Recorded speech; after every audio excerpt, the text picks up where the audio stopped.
그건 뭐 이제 뭐 직권남용죄가 먼저냐, 내란죄가 먼저냐, 그 절차상의 순서가 먼저냐 이런 걸 가지고 저쪽에서 이 일을 제기하니까 그런 류의 그 어떤 그 시비도 제기된다는 점을 언급해 놓은 것인데 수사권이 내란죄에 대한 수사권이 없다는 얘기는 아니었었습니다. 네, 그래서 수사권이 없다는 얘기가 아닌 것 같은데 예. 공수처가 수사를 좀 못한 거 아니냐 제대로 그 내란죄를 인지했으면 수사권이 있다고 판단 나왔을 수도 있는 거 아닌가 그런 생각이 들었어요. 근데 저는 이건 뭐 근본적으로 뭐 공수처의 문제를 뭐 지적하거나 잘못을 인정할 문제는 아닐 것 같습니다. 기본적으로 구속기관의 문제, 해석에 관한 문제이기 때문에 그것은 뭐 공수처를 비판하고 그럴 일은 아니라고 생각합니다. 그리고 이미 법원이 3번에 걸쳐서 그 부분은 적법성에 문제가 없는 걸로 판단을 했다는 점, 그걸 더 강조하고 싶습니다. 구속기간 생존 방식이 시간이 아니라 날짜가 아니라 시간으로 계산해야 된다 이렇게 했던데요.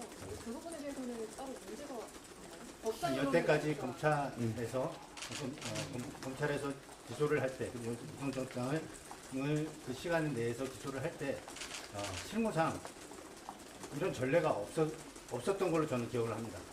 없었을 것입니다. 근데 유독 그 부분이 뭐 피고인의 인권을 위해서 검토돼야 된다 할 수 있겠지만은 왜 유독 윤석열 사건에서 처음으로 이런 결정이 나왔는지 저희는 좀 안타깝게 생각합니다.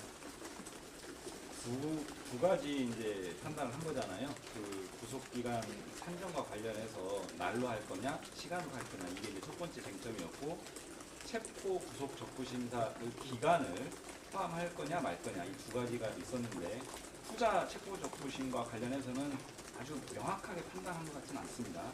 전자에 대해서는 이른 판단을 했고요. 두 가지 쟁점 모두 선례가 없었습니다. 그래서 법원도 굉장히 좀 신중하게 조심스럽게 판단한 것 같고, 선례가 없는데 이런 상황에 이렇게 적용하는 것에 대해서는 과연 타당한지 상당히 의문이 있어서 검찰이 즉시 항고를 통해서 분명하게 다시 판단을 받고 구속을 다시 해야 된다 이런 입장을 밝힌 겁니다. 구속 취소 사례에 보면 공공처법에 이제 구속기간 제동이라든지 뭐 인지 절차에 대해서 명확히 규정을 안 하고 있다고 언급하고 있는데 공수처법이 6.25가 들어가시죠. 구속으로 이어지는 사건이 없는 그 첫 사례다 보니까 이것을 뭐 송치하는 절차라든가 이런 것들에 대해서 조금 뭐 법원이 좀 궁금한 점을 드러냈던 것 같은데 그것은 근본적인 문제는 아닌 것 같습니다.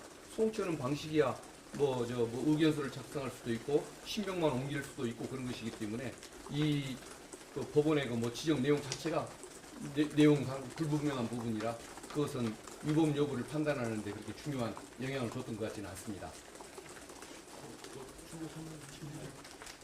추가로 질문 없으면 저희 또 의총이 있기 때문에 이 정도 할까 싶은데.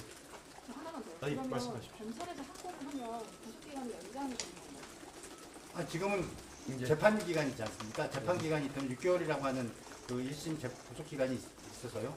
그건 이제 법원이 판단을 하게 될 거거든요. 검찰에서 즉시 항고하면 오늘 바로 석방되는 건 아니다. 네, 석방은 되는 거고 그 결정에 대해서 잘못됐다고 한다면 그때는 또 이제 다시 즉시 항고 결정이 나야. 네. 오늘 즉시 석방되는 건 아닙니다. 즉시 항고했던 그 기각 결정이 나거나 그럴 취하를 때는. 하거나 그럴 때 이제 석방이 자, 그러면 일단 이상 마치도록 하겠습니다. 예, 고맙습니다. 고맙습니다.